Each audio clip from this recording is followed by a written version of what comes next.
नमस्कार, आप देख रहे हैं खबरों की गंगोत्री, साथ में आपके शिखा ठाकुर। पौड़ी बस हादसे के बाद जिला अस्पताल में सामने आई अव्यवस्थाओं की शिकायत का मुख्यमंत्री पुष्कर सिंह धामी ने संज्ञान लिया।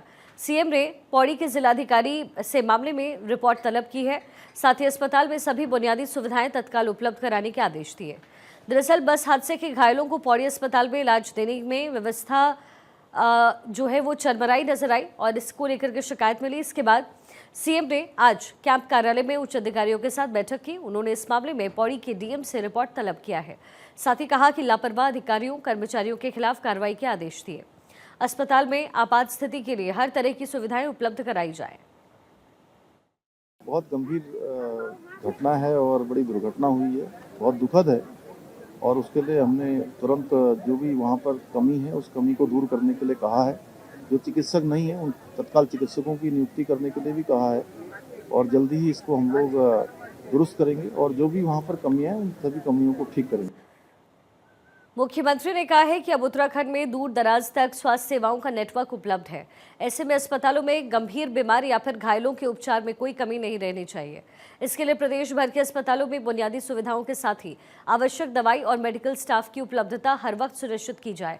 मुख्यमंत्री ने बस हादसे के कारणों की जांच कर परिवहन विभाग के अधिकारियों की लापरवाही पर पाए जाने पर कार्रवाई करने के आदेश दिए। इसके साथ ही मुख्यमंत्री ने बस हादसे में मृतक परिजन को कुल 5-5 लाख और गंभीर घायलों को 1-1 लाख रुपए की सहायता राशि तत्काल उपलब्ध कराए जाने के आदेश दिए। मुख्यमंत्री पुष्कर सिंह धामी ने राष्ट्रीय खेलों को लेकर के चल रही तैयारी के बीच प्रदेशवासियों से सामूहिक रूप से देवभूमि आ रहे खिलाड़ियों के स्वागत में विभिन्न सोशल मीडिया अकाउंट्स की डीपी पर राष्ट्रीय खेलों का लोगो लगाए जाने का आग्रह किया। मुख्यमंत्री ने कहा है कि उत्तराखंड को राष्ट्रीय खेल की मेजबानी करने का जो गौरव प्राप्त हुआ वो ऐतिहासिक है। आगामी राष्ट्रीय खेल में देश भर के विभिन्न राज्यों से लगभग 10,000 खिलाड़ी देवभूमि आ रहे हैं। उन्होंने जनता से निवेदन करते हुए कहा कि हमारी अतिथि देवो भव की संस्कृति का पालन करते हुए सभी खिलाड़ियों का गर्मजोशी से स्वागत हो और उनके उत्साहवर्धन हेतु अपने सोशल मीडिया अकाउंट्स की डीपी पर राष्ट्रीय खेलों का लोगो लगाना है। मीडिया से बात करते हुए सीएम पुष्कर सिंह धामी ने कहा कि उत्तराखंड को 38वें राष्ट्रीय खेलों की मेजबानी का सौभाग्य मिला है। 28 जनवरी को राष्ट्रीय खेलों का शुभारंभ देश के लोकप्रिय प्रधानमंत्री नरेंद्र मोदी के द्वारा देहरादून में किया जाएगा। उन्होंने साथ ही कहा कि देश भर के 10,000 से ज्यादा खिलाड़ी इसमें शिरकत करेंगे और उनके स्वागत के लिए सभी राष्ट्रीय खेल वाली डीपी लगाएं।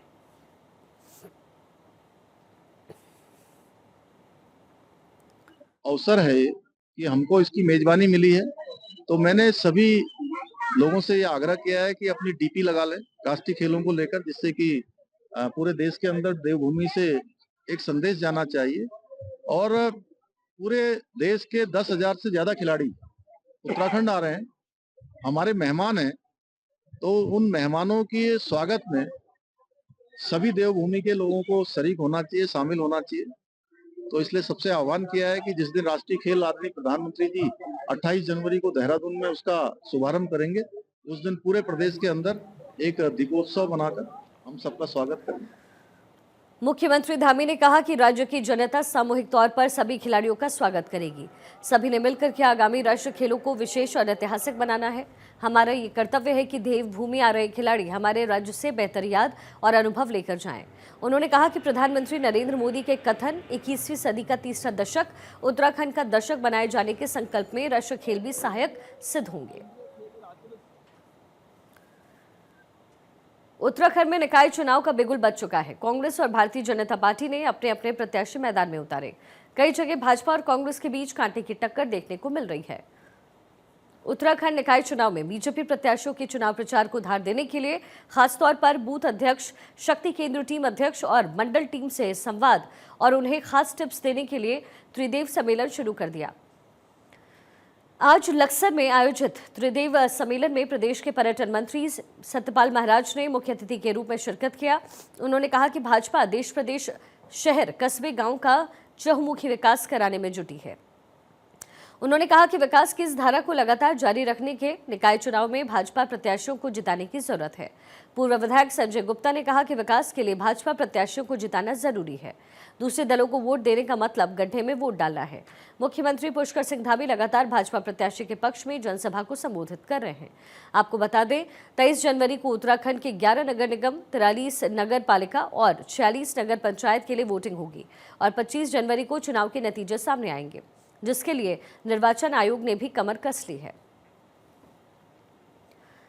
नगर निकाय चुनाव को लेकर के राज्य निर्वाचन आयुक्त ने बैठक की है और सामान्य प्रेक्षकों को कई दिशा निर्देश दिए। राज्य निर्वाचन आयुक्त सुशील कुमार ने कहा कि इस पूरी प्रक्रिया में प्रेक्षकों की महत्वपूर्ण भूमिका है। उन्होंने तैनात प्रेक्षकों को स्थानीय निकाय की सामान्य जानकारी साझा करते हुए आदर्श आचार संहिता, प्रत्याशियों द्वारा अधिकतम व्यय की सीमा, मतदान एवं मतगणना आदि की सामान्य जानकारी एवं संपूर्ण मतदान प्रक्रिया में प्रेक्षकों की भूमिका की जानकारी दी। इस दौरान उन्होंने प्रेक्षकों द्वारा ध्यान में रखे जाने वाले बिंदुओं पर भी चर्चा की। निकाय निर्वाचन 2024-25 का जो प्रेक्षक, सामान्य प्रेक्षक नियुक्त किए गए हैं, उनका प्रशिक्षण हुआ है। सामान्य प्रेक्षकों को जो भी चुनाव संबंधी निर्देश हैं, तैयारियां हैं, किस प्रकार से मतदान होना है, किस प्रकार से मतगणना होनी है और किस प्रकार आदर्श आचार संहिता का अनुपालन किया जाना है जनपदों में, इन सभी विषयों पर विस्तृत प्रशिक्षण दिया गया है। उनको निर्देशित किया गया है कि सभी मतदाताओं के लिए एक सुरक्षात्मक और निर्भीक और स्वतंत्र मतदान हेतु माहौल तैयार करें और निर्वाचन आयोग को कोई भी अगर कठिन परिस्थिति है, विपरीत परिस्थिति है, उसकी सूचना तत्काल दें।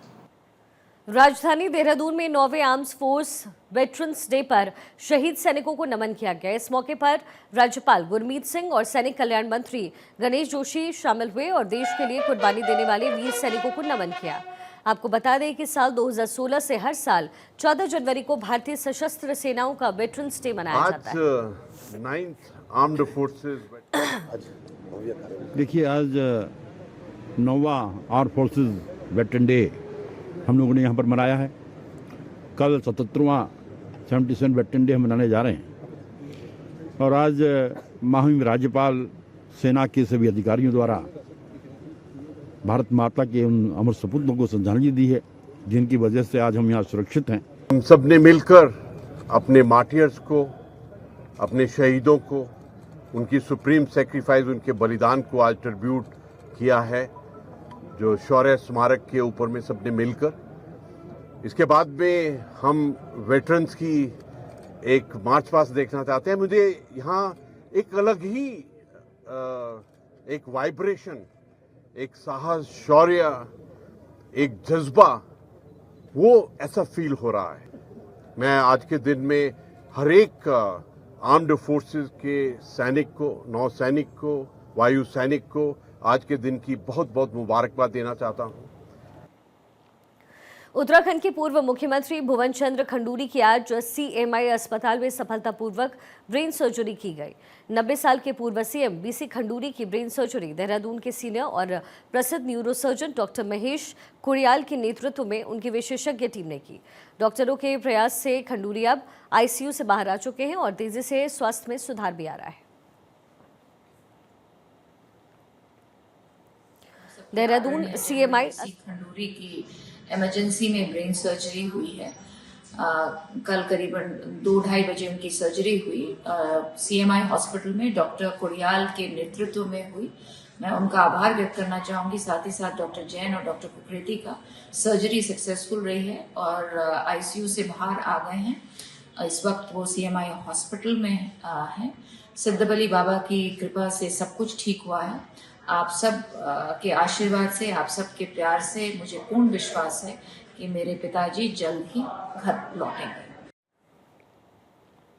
वहीं मुख्यमंत्री पुष्कर सिंह धामी ने CMI अस्पताल पहुंचकर पूर्व मुख्यमंत्री भुवन चंद्र खंडूरी का कुशलक्षेम जाना और इस दौरान उन्होंने डॉक्टरों से उनके स्वास्थ्य के बारे में इन्फॉर्मेशन ली।